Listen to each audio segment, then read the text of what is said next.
If something in your creative life is ending right now, like a path, a project, a version of yourself you've been holding on to, I want you to stay with me for the next few minutes because what I'm about to share might change the way you see that entirely.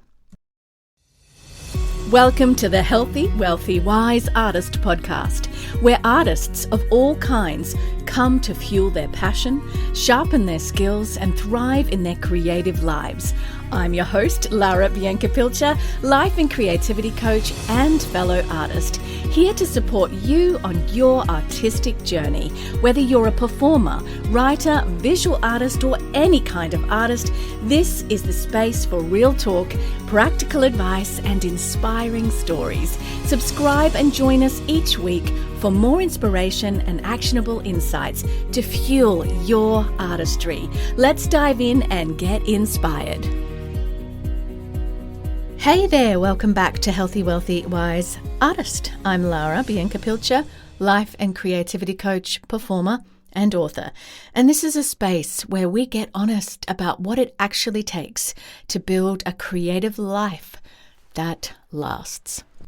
And in this episode, we're going into something I care really deeply about and something that comes up again and again in the coaching work and the rooms that I speak in, the workshops I run. It's actually letting go. Now, we're not talking about quitting.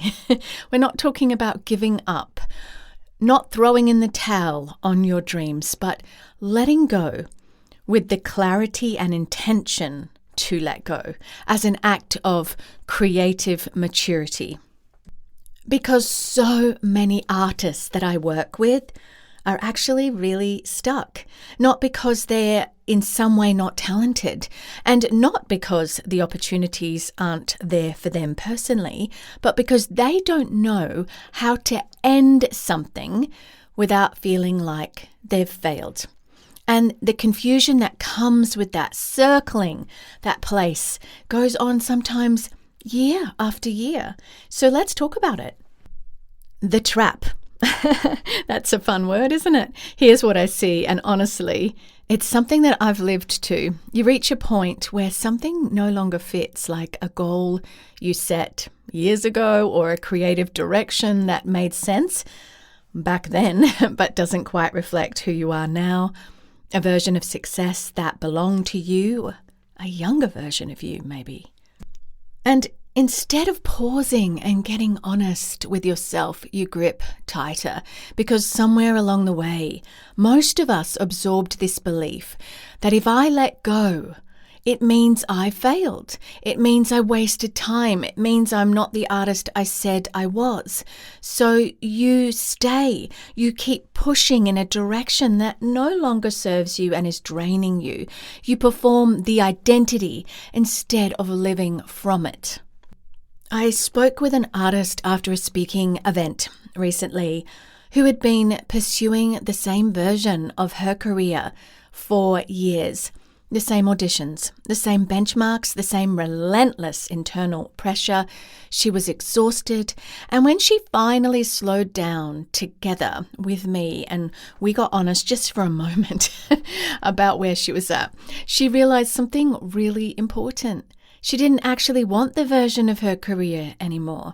She'd outgrown it quietly without even noticing.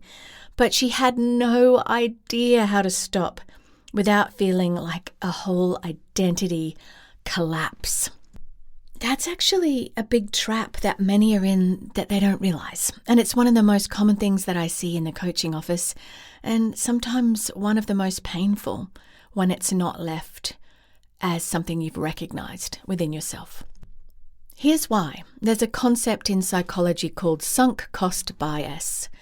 The idea is simple. The more time, energy, and identity you've poured into something, the harder it becomes to walk away, even when it's clearly no longer right for you. As artists, we are especially vulnerable to this because your work isn't separate from you. It feels personal. Now, we are beside our art. Don't get me wrong. We are not our art.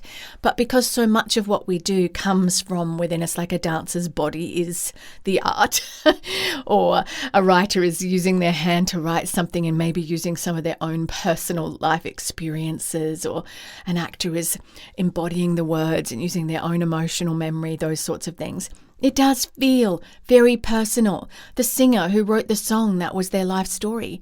And it's wrapped up in who you are. So letting go doesn't just feel like a career pivot. It can feel like you're losing a piece of yourself. But here's what I want you to really hear today. Letting go and giving up are not the same thing. Letting go is what allows your identity to grow. It's a conscious, grounded decision to stop investing in something that no longer serves who you are becoming. Giving up is where you disconnect from your creative self entirely, when you shut the door and walk away from your artistry, from your creative expression altogether. And that's a really sad place that I see a lot of people in, and they grieve that. But these are completely different acts. And most artists are treating the first one like it's the second, and they're suffering for it. And I'll be honest, I've been there myself too, in one way or another. There have been seasons in my own creative life where I held on longer than I needed to, because ending something felt like admitting defeat.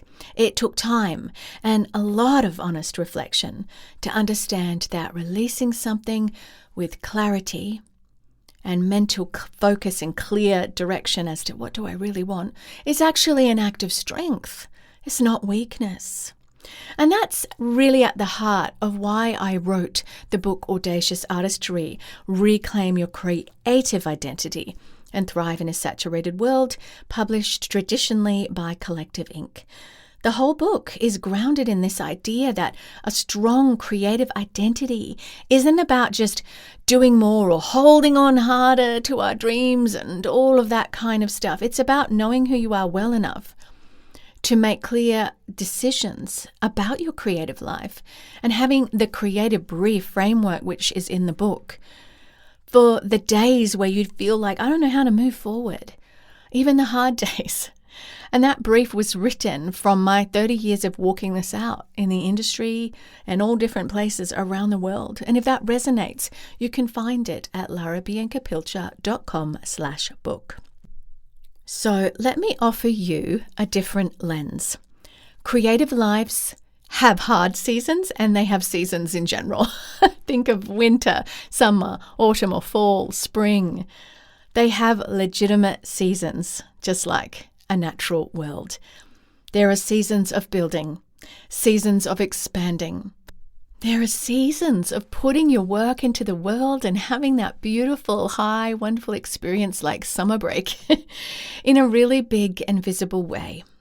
And there are seasons of release, like when in fall or autumn, depending on where you are in the world, drops its leaves so beautifully and winter comes. That release season is part of being an artist too.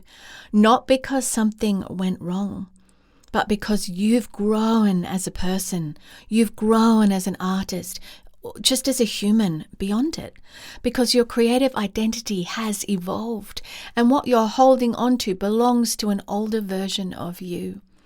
And the scary thing about this place, the sad thing actually, is that it can block you from stepping into something that is so right for you, something so meaningful for you, something that might even be your legacy. I know this, I've walked it. The problem is that we've been taught to treat every ending like evidence of failure, like something to be ashamed of or explained away, when really ending something with intention, with clear eyes and an open heart, is one of the most mature creative decisions that you can make with your life. It says, I know myself. I trust my own decisions. I don't need to force continuity just to prove that I'm committed. That's not giving up. That's discernment.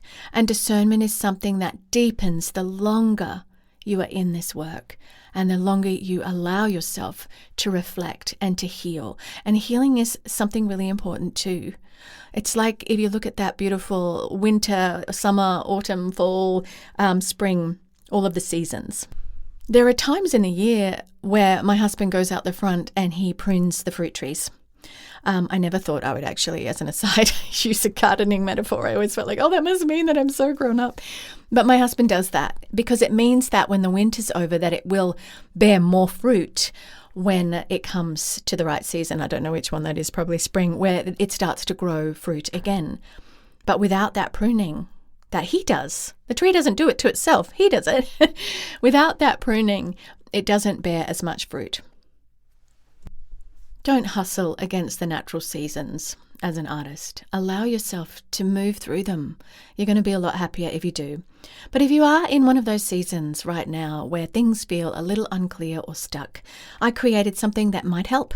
It's a free 30-minute on-demand masterclass called The Artist Momentum Reset. That's the code name, but out there in the public world, it's called Stop Begging for Scraps.